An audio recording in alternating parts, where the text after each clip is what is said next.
Hi ನಮಸ್ತೆ. ಇದು ನಿಮ್ಮನೆ ಮಗಳ ಕೈ ರುಚಿ.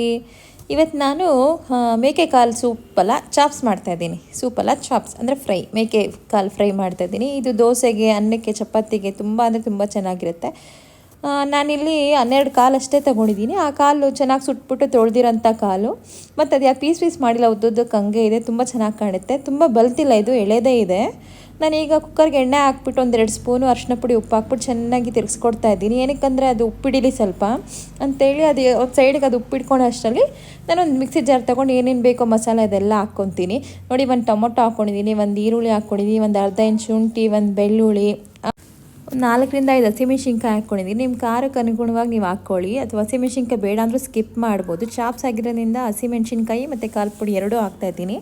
ನೋಡಿ, ಅರ್ಧ ಚಿಪ್ಪಲ್ಲಿ ಅರ್ಧ ತೆಂಗಿನಕಾಯಿ ತೊಗೊಂಡಿದ್ದೀನಿ, ಹಸಿ ಕೊಬ್ಬರಿ ತೊಗೊಂಡಿದ್ದೀನಿ ನಾನು. ಅದನ್ನು ಕಟ್ ಮಾಡಿ ಜಾರ್ಗೆ ಹಾಕ್ಕೊತೀನಿ. ಅರ್ಧ ಸ್ಪೂನ್ ಗಸಗಸೆ ಹಾಕ್ಕೊತಾ ಇದ್ದೀನಿ. ಅರ್ಧದಿಂದ 1 ಸ್ಪೂನ್ ಕಡಲೆಪಪ್ಪು ಹಾಕ್ಕೊತಾ ಇದ್ದೀನಿ ನಾನು. ನೋಡಿ, ಅರ್ಧದಿಂದ 1 ಸ್ಪೂನ್ ಇದೆ ಅಷ್ಟೇ. ನೀವು ಮೆಣಸಿನ್ಕಾಯಿ ಬೇಡನೇ ಸ್ಕಿಪ್ ಮಾಡಬಹುದು. ಮತ್ತೊಂದು ಚಕ್ಕೆ ಲವಂಗ ಪುಡಿ ಇಲ್ದಿರೋ ಚಕ್ಕೆ ಲವಂಗ ನೀವು ಎಷ್ಟು ಹಾಕ್ತೀರೋ ಅಷ್ಟು ಹಾಕ್ಕೋಬೋದು. ಒಂದು ಅರ್ಧ ಇಂಚ್ ಚಕ್ಕೆ, ಒಂದು 4 ಲವಂಗ ಈ ಥರ ಹಾಕ್ಕೋಬೋದು. ನಾನು ಯೂಶ್ವಲಿ ಪುಡಿ ಮಾಡಿ ಇಟ್ಕೊಂಬಿಟ್ಟಿರ್ತೀನಿ, ಸೊ ಹಂಗಾಗಿ ಚಕ್ಕೆ ಲವಂಗ ಪುಡಿ ಹಾಕ್ತಿದ್ದೀನಿ. ನೋಡಿ, 1 ಸ್ಪೂನ್ ಧನಿಯಾ ಪುಡಿ ಹಾಕ್ತಾಯಿದ್ದೀನಿ ನಾನು. ಈ ಮೇಕೆ ಕಾಲುಗಳು, ಕುರಿ ಕಾಲು ಇರ್ಬೋದು, ತುಂಬ ಒಳ್ಳೆಯದು ಮೂಳೆಗಳಿಗೆ, ಅಥವಾ ಕಾಲು ಸೂಪ್ ಕುಡಿದ್ರೆ ಅಂತಾರೆ. ಸೊ ಹಂಗಾಗಿ ನೀವು ಮಾಡ್ಕೊಂಡು ತಿನ್ನಿ, ಅಟ್ಲೀಸ್ಟ್ 1 ತಿಂಗಳಿಗೆ ಒಂದು ಸತಿ ಆದರೂ. ಒಂದು ಕೈ ಹಿಡಿ ತುಂಬ ಕೊತ್ತಂಬರಿ ಸೊಪ್ಪು ಹಾಕಿದ್ದೀನಿ. ಇಲ್ಲ, ನಾನು ಹಸಿಮೆಣ್ಸಿನ್ಕಾಯಿ ಆಲ್ರೆಡಿ 4-5 ಹಾಕಿರೋದ್ರಿಂದ ಒಂದು ಅರ್ಧ ಸ್ಪೂನ್ ಅಷ್ಟೇ ನಾನು ಅಚ್ಚ ಖಾರದ ಪುಡಿ ತೊಗೊತಾ ಇದ್ದೀನಿ. ನಿಮ್ಗೆ ಯಾವ್ದು ಬೇಕೋ ಒಂದಾದರೂ ಹಾಕ್ಕೋಬೋದು, ಅಥವಾ 2 ಸ್ವಲ್ಪ ಹಾಕ್ಕೋಬೋದು, ಅದು ನಿಮ್ಮ ಚಾಯ್ಸು.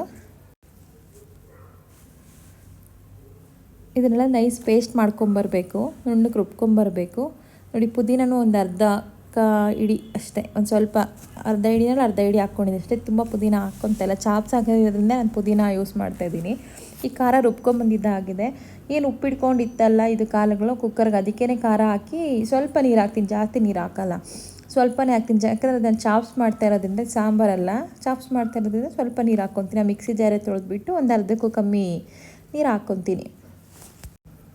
ನಾನು ಆಗಲೇ ಹೇಳ್ದಂಗೆ ಕಾಲು ತುಂಬ ಬಲ್ತಿರಲಿಲ್ಲ, ಸೊ ಎಳೆದಿತ್ತು. ಹಂಗಾಗಿ ನಾನು ಇದನ್ನು ಒಂದು 3-4 ವಿಸಿಲ್ ಅಷ್ಟೇ ಕೂಗಿಸ್ಕೊತೀನಿ, ತುಂಬ ವಿಸಿಲ್ಸ್ ಹಾಕ್ಕೊಳ್ಳಲ್ಲ. ಯಾರು ಇಷ್ಟಪಡ್ತಿರೋ ಕಾಳುಗಳು ಅದು ಈ ರೀತಿ ಮಾಡ್ಕೊತೀನಿ ನೋಡಿ, ತುಂಬಾ ಟೇಸ್ಟಿಯಾಗಿ ಬರುತ್ತೆ. ಮತ್ತು ಈ ಚಾಪ್ಸ್ ಮಾಡಿಬಿಟ್ರೆ ನಿಮಗೆ ಫ್ರೈ ಥರನೂ ಇರುತ್ತೆ, ಅನ್ನಕ್ಕೂ ಆಗುತ್ತೆ, ಚಪಾತಿ ದೋಸೆಗೂ ಆಗುತ್ತೆ, ಮುದ್ದೆ ತಿನ್ನೋರು ಕೂಡ ತಿಂದುಬಿಡ್ತಾರೆ. 2-3 ಮಾಡೋ ಅವಶ್ಯಕತೆ ಇದು ಒಂದರಲ್ಲೇ ಅವತ್ತಿನ ಅಡುಗೆ ಮುಗಿಸ್ಬಿಡ್ಬೋದು. 2-3 ಐಟಮ್ ಮಾಡ್ಕೊಳ್ಳೋ ಬದಲು ಇದೇ ಮಾಡಿಕೊಂಡ್ರೆ ಇಷ್ಟಪಟ್ಟು ಎಲ್ಲರೂ ತಿಂತಾರೆ. ಈ ರೆಸಿಪಿ ಯಾರ್ಯಾರು ತಿಂದರೂ ನಾನು ಮಾಡಿದ್ದು, ಮನೇಲಿ ಗೆಸ್ಟ್ ಬಂದಿದ್ರು ಹಂಗೆ ಮಾಡಿದ್ದು, ತುಂಬಾ ಇಷ್ಟಪಟ್ಟು ತಿಂದರು. ಆ್ಯಕ್ಚುಲಿ ನಾನು ಕಾಲು ಚಾಪ್ಸ್ ಅಥವಾ ಕಾಲು ಫ್ರೈ ಮಾಡ್ಕೊಂಡಿದ್ದ ರೀತಿ ನಿಮ್ಗೆ ಇಷ್ಟ ಆಯಿತು ಅಂದರೆ, ನೀವು ಮಾಡ್ಕೊಂಡಾದ್ಮೇಲೆ ಚೆನ್ನಾಗಿ ಬಂತು ಅಂದರೆ ನನ್ನ ಚಾನಲ್ಗೆ ಒಂದು ಲೈಕ್ ಮಾಡಿ ಮತ್ತು ಸಬ್ಸ್ಕ್ರೈಬ್ ಮಾಡಿ. ಇದು ಹೊಸ ಅಡುಗೆ ಚಾನಲ್. ನಾನು ನಮ್ಮ ಮನೆಯಲ್ಲಿ ಏನೇನು ಅಡುಗೆಗಳು ಮಾಡ್ತೀನೋ ಅದನ್ನೇ ನಿಮ್ಗೆ ತೋರಿಸ್ತಾ ಇದ್ದೀನಿ. ನಿಮ್ಗೆ ಇಷ್ಟ ಆಯಿತು ಅಂದರೆ ಒಂದು ಲೈಕ್ ಮಾಡಿ, ಓಕೆನಾ? ಥ್ಯಾಂಕ್ ಯು ನನ್ನ ವೀಡಿಯೋ ನೋಡಿದ್ದಕ್ಕೆ. ನೋಡಿ, ಈಗ ನಾನು 4 ವಿಸಿಲ್ ಅಷ್ಟೇ ಕೂಗಿಸ್ಕೊತೀನಿ. ವಿಸಿಲ್ ಬಂದ ಮೇಲೆ ನಾನು ಅದನ್ನು ಗ್ಯಾಸೆಲ್ಲ ಹೋದ್ಮೇಲೆ ನಾನೊಂದು ಬಾಣಲಿಗೆ ಶಿಫ್ಟ್ ಮಾಡ್ಕೊತೀನಿ. ಯಾಕಂದರೆ ಫುಲ್ ಎಲ್ಲ ನೀಟಾಗಿ ಆಗಬೇಕು, ಅದು ಕುಕ್ಕರೆಲ್ಲ ಜಾಗ ಸಾಕಾಗ್ತಾಯಿಲ್ಲ. ಅದು ವಿಸಿಲ್ ಆಗಿದ ತಕ್ಷಣ ನೋಡಿ ಬಾಣಲಿಗೆ ಶಿಫ್ಟ್ ಮಾಡ್ಕೊಂಡಿದ್ದೀನಿ. ನೋಡಿ, ಈ ಥರ ಬಂದಿದೆ. ನೋಡಿ, ಎಣ್ಣೆನೂ ಬಿಟ್ಕೊಂಡಿದ್ದೆ, ತುಂಬ ಚೆನ್ನಾಗಾಗಿದೆ. ನೋಡಿದ್ರೇ ನಿಮ್ಗೆ ಗೊತ್ತಾಗ್ಬೋದು ಎಷ್ಟು ಚೆನ್ನಾಗಾಗಿದೆ ಅಂತ. ಆಯಿತಾ? ನೀವು ಮಾಡ್ಕೊಳ್ಳಿ, ಹೇಗಿತ್ತು ಅಂತ ಕಮೆಂಟ್ ಬಾಕ್ಸಲ್ಲಿ ತಿಳಿಸಿ, ಆಯಿತಾ? ಆದರೆ ತುಂಬ ಚೆನ್ನಾಗಿ ಬರುತ್ತೆ.